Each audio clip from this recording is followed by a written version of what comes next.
నమస్కారం అండి.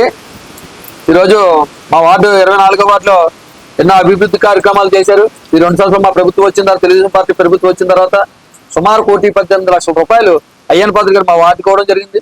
మా వార్డులో డ్రైన్లు, కలవట్లు, రోడ్లు కూడా బ్రహ్మాండంగా వేసుకున్నాం. ఇదంతా మాస్ ఏరియాలా ఉండేది మా వార్డు, అలాంటిది బ్రహ్మాండంగా తయారు చేసుకున్నాం. ఈరోజు ఈ 2 సంవత్సరాల్లోనే ఇంకా 2-3 రోడ్లు ఉన్నాయి. అవి కూడా అయ్యన్న పాత్రుడు గారు ఇస్తానని చెప్పారు అమౌంట్.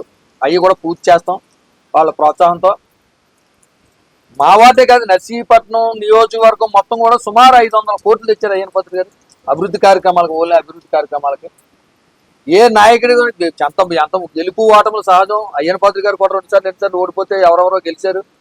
ఈయనకి మిగతా నాయకులకి తేడా ఏంటంటే, ఆయన ఇది నా ఊరు, నర్సీపట్నం అంటే వీళ్ళంతా ప్రజలంతా నా కుటుంబం, నేను చేయకపోతే వీళ్ళకి అవలు చేస్తారు, వాళ్ళంతా నా మనుషులనే ఒకే ఒక భావంతో ఉంటారు ఆయన ఎప్పుడు కూడా.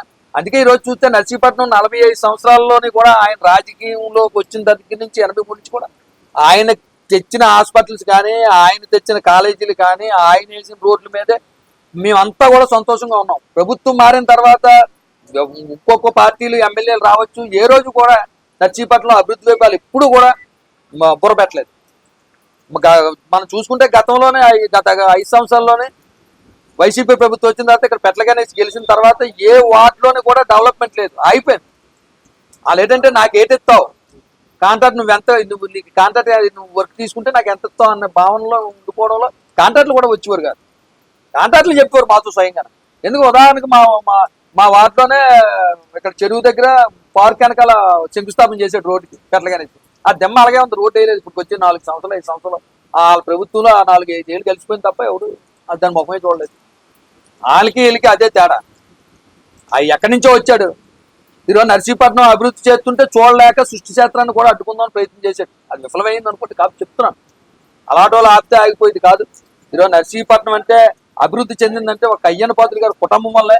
మా వీధిలో మా ఫస్ట్ ఇక్కడ పెద్ద మంది ఉంది శివపురంలోనే. పెద్ద మంది దగ్గర ఏమైంది, వైసీపీ టైంలో రోడ్డుకి పెద్ద కన్నం పడిపోయింది. కన్నం పడిపోతే ఆ కన్నంలోంచి జనం పడిపోయేవారు. అందులో పడిపోతుంటే అది ఏం చేయాలా, కింద పూర్తిగా తీసేసి డ్యామ్ కట్టాల. అది కట్టడం మానేసి పెట్లగానే చాలా ఏం చేశారు, లోపల తోరలా పెట్టేసి మీద కాంక్రీట్ వేసారు. కాంక్రీట్ వేస్తే ఇలాంటి వర్షం వస్తే నీరు వెళ్ళిపోయింది కాదు, వెళ్ళిపోవడం వల్ల ఏమైంది, నీరు వెనక్కి వచ్చేసి పొలాల్లోకి వెళ్ళిపోయింది, ఇళ్లలోకి పోయింది. పాములు విపరీతంగా కప్పలేదు, ఇళ్ళకి వచ్చి ఇల్లు ప్రజలు భయభ్రాంతులు చెందేవారు.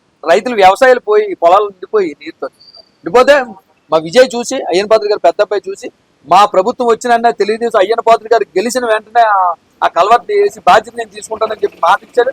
మాట ఇచ్చిన ప్రకారంగా మా ప్రభుత్వం వచ్చినంటే, తెలుగుదేశం ప్రభుత్వం వచ్చినంటే ముందు ఇమీడియట్ గా 50 లక్షల రూపాయలు శాంక్షన్ చేసి ఆ మధు వేయడం జరిగింది. ఇలాంటి కాదు, అంటే చిత్తశుద్ధి ఉండాల.